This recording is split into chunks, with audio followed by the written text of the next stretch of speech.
Timeline, 5000 ans d'histoire, Richard Fremder. Dans une lettre à Ransom, elle déclare, je cite, « Je reçois des invitations de beaucoup de ministres des villes environnantes me demandant de venir donner des conférences. » En 1912, elle fait irruption carrément au congrès de la National Negro Business League. Elle interroge le public et les intervenants sur cette problématique. À l'origine, Washington, sachez-le, ne voulait pas la laisser parler devant la foule de spectateurs. Comme on le sait, pour elle, un refus équivaut à rien du tout, puisqu'en fait, elle y va comme elle veut, elle fait ce qu'elle veut. Dans son discours, elle fait part du mépris que subissent ses agents et les autres acteurs de la profession de la part des classes considérées comme élitistes, blanches comme noires d'ailleurs. Elle évoque aussi son envie d'inclure les autres dans son ascension.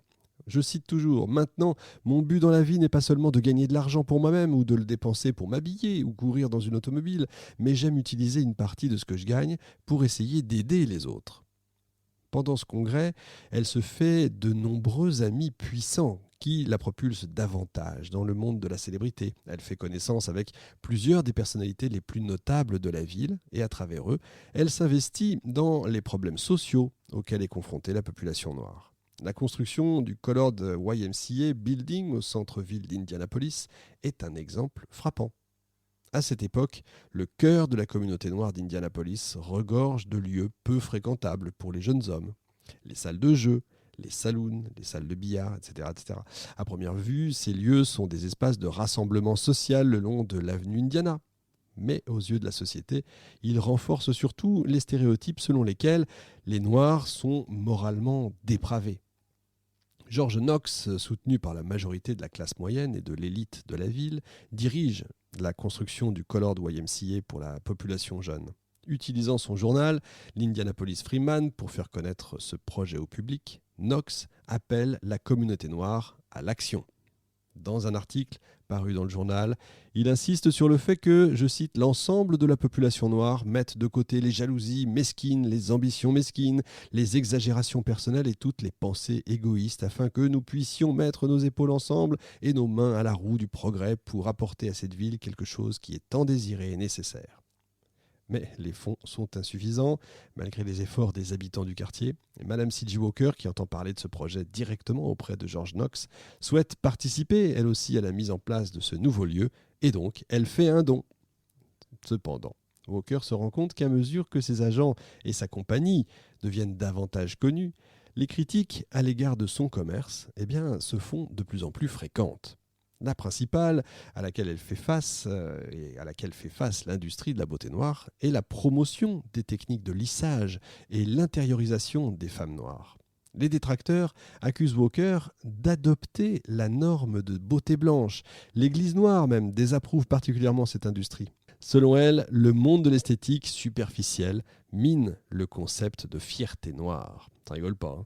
Le mouvement Garvey s'oppose aussi fermement au commerce de Walker. Dans un éditorial du Monde Noir de 1926, Garvey condamne ouvertement, je cite, « la classe des nègres qui veulent être blancs, qui se lissent les cheveux dans une tentative de partager les bénéfices de la race blanche prospère. » Mais Madame C.J. Walker ne va pas se laisser abattre, elle connaît ses convictions, elle sait que rien ne peut toucher son empire de la beauté. À ses yeux, ces produits cosmétiques ne servent pas à l'industrie de la beauté blanche, mais au contraire améliorent la santé et l'apparence des beautés noires. En raison de la stigmatisation déjà attachée à la beauté et au travail esthétique en général, Madame Walker a un nouvel objectif en tête. Elle estime que la prochaine étape après l'élargissement des possibilités d'emploi à destination des femmes noires est d'améliorer le statut de ses agents dans la société. Un an plus tard, en 1913, elle prend à nouveau la parole à la 14e édition de la Business League.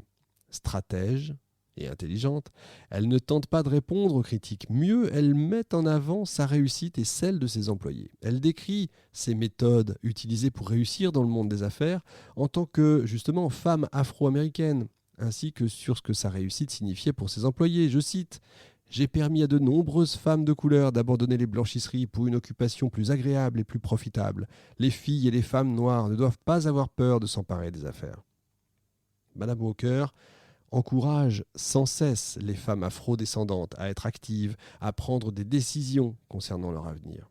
En avril 1919, sa santé se détériore rapidement et le 25 mai, à l'âge de 51 ans seulement, Madame C.J. Walker meurt.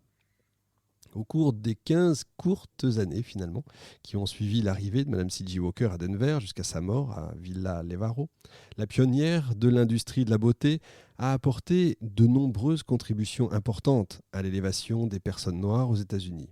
Elle a cherché, sachez-le, à améliorer sa situation économique, mais aussi celle de beaucoup d'autres. Plus important encore, elle a offert à la communauté noire une occasion rare d'acquérir les outils nécessaires à l'amélioration de l'estime de soi.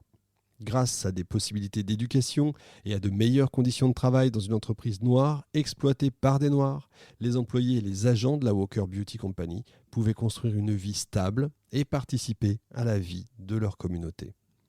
Reflet de son engagement, de sa philanthropie, le testament définitif de Madame Walker marquait d'importantes sommes d'argent pour des dons à diverses organisations et à diverses causes. Henry Louis Gates Jr. a écrit dans un article pour Time en 1998, je cite, « Plus que tout autre homme d'affaires, Walker a dévoilé l'immense potentiel économique d'une économie afro-américaine, même étouffée par la ségrégation de Jim Crow. » Plus d'un siècle plus tard, la marque C.J. Walkers existe toujours, sachez-le, elle a été rachetée en 2016 par Sundial Brands. Cette année-là, Madame C.J. Walkers fait son entrée dans les étals chez Sephora. En 2018, Sundial Brands devient une filiale de la marque néerlandaise Unilever, que tout le monde, j'imagine, connaît, puisque c'est l'une des plus grandes marques du monde.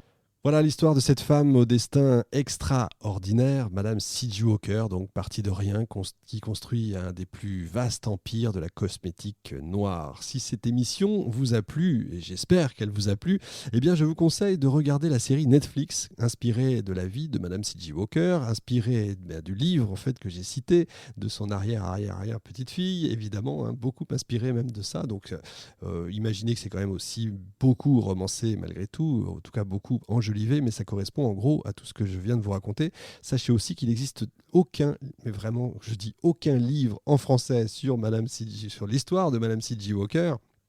Donc il a fallu pour ça travailler énormément sur des livres en anglais. Donc merci à Emmanuel Alavoine pour sa participation et son grand concours pour cette émission. Salut à tous, merci.